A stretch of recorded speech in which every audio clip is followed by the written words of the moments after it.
Spada, Lana, and Peter had been wed for 5 years. Recently, they relocated to a modest two-bedroom flat, an inheritance from Peter. Over time, Spada had grown increasingly laid back. Once ambitious in her career pursuits, she now seemed content with her mundane job, showing no aspirations for advancement. Her husband shouldered most of the financial responsibilities anyway. Conversely, Peter was driven to secure financial independence, aiming to liberate himself from reliance on his employer and bonuses. Hence, alongside his job, he delved into a small independent venture centered on goods resale, recognizing the importance of diligent work for a prosperous future. One weekend, the couple lounged at home, absorbed in a film, when the tranquility was interrupted by a phone call for Spada. Answering, she discovered it was her close friend's husband on the line. Instantly, Spada hushed the conversation upon recognizing the caller. Peter overheard everything. Suspicious, he questioned whether Spada was at their friend's place or elsewhere.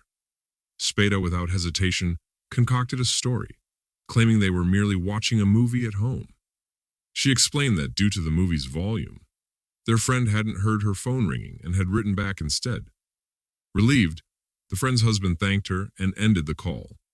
Peter scrutinized Spada, questioning her actions. "Why cover for her?" he asked incredulously. Spada offered a cryptic response, implying there were matters her husband need not be privy to. "What sort of business is this?" Peter inquired, sensing deception. "She has her own affairs. I can't betray other people's confidences," Spada deflected. Peter realized something was amiss. Recalling Ira's lively and sociable nature, he entertained the notion of a clandestine affair. This prompted a pertinent question. Had the two friends conspired to cover for each other? A recent incident came to mind, when Spada had gone out with her friend and started delaying her return without answering calls. He had contacted Ira, who assured him all was well and that they were together. Yet, Spada hadn't been gone for long. Now, faced with a similar situation, Peter began to view his wife through a different lens. The previous incident with Ira's call had already planted seeds of doubt regarding his wife's honesty. If she could deceive others so effortlessly, could she not also deceive him? Soon, Peter would have an opportunity to unravel the truth. Spada mentioned going to a cafe with Ira, followed by a stroll in a nearby park. Later, when Peter attempted to reach her, she remained unreachable. Determined, he headed to the cafe where they were supposed to meet. Upon arrival, he searched for Spada, but found no trace of her. While circling the building, he dialed her number. After a brief moment, she answered. "Hi, is Spada with you?" Peter inquired anxiously. "We're just taking a stroll," replied the woman. "Could you pass the phone to her? She's not responding to me." The husband requested. "Oh, she can't right now." Ira hesitated. "I'm waiting for her outside the restroom." At that moment, the husband spotted his wife with a stranger, previously obscured by dense foliage in the park. They were now in plain sight, locked in an affectionate embrace, hands entwined. It was evident they shared a bond beyond mere friendship. Indeed, as he suspected, the two friends were covering for each other. "Very well, I'll end the call." "You handle it," he retorted snidely, determined to teach his wife a lesson. The husband began to approach his wife. Evidently, Spada had indeed initially sat at the cafe with her friend, bidding her farewell before rendezvousing with this man. This realization struck him as Ira had muted the call, allowing him to witness her hastening towards Spada to proffer the phone. While Ira caught her breath, Spada, oblivious to the unfolding drama, answered the phone. "Hello, darling. Where are you now?" The husband gritted through his teeth. "Ira and I are out for a walk, as I told you," she replied nonchalantly. "I'll join you. Don't mind?" "No, don't," she blurted, suddenly realizing her odd behavior.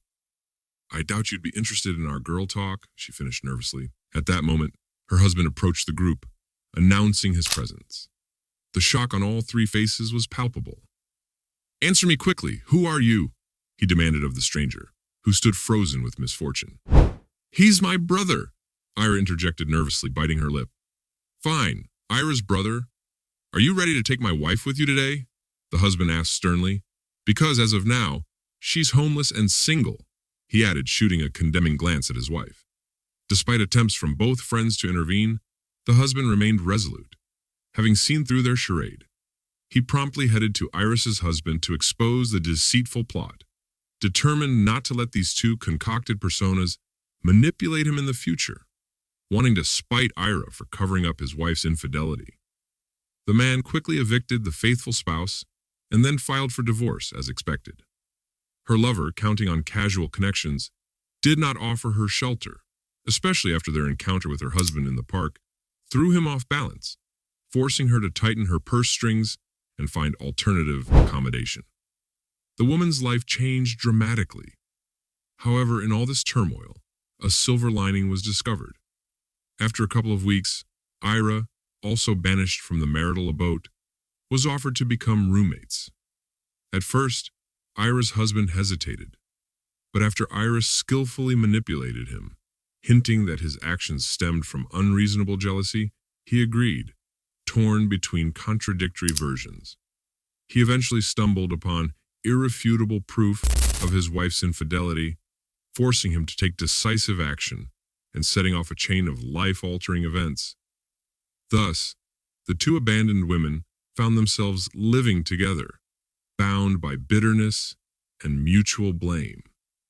What began as a shared refuge soon devolved into endless disputes, pushing both to seek comfort in fleeting encounters with strangers and desperate attempts to secure new living arrangements. The hope of finding a meaningful relationship remained out of reach, as potential suitors hesitated to commit to women of their age and circumstances, haunted by lingering doubts about their past. Cheating Secrets podcasts like me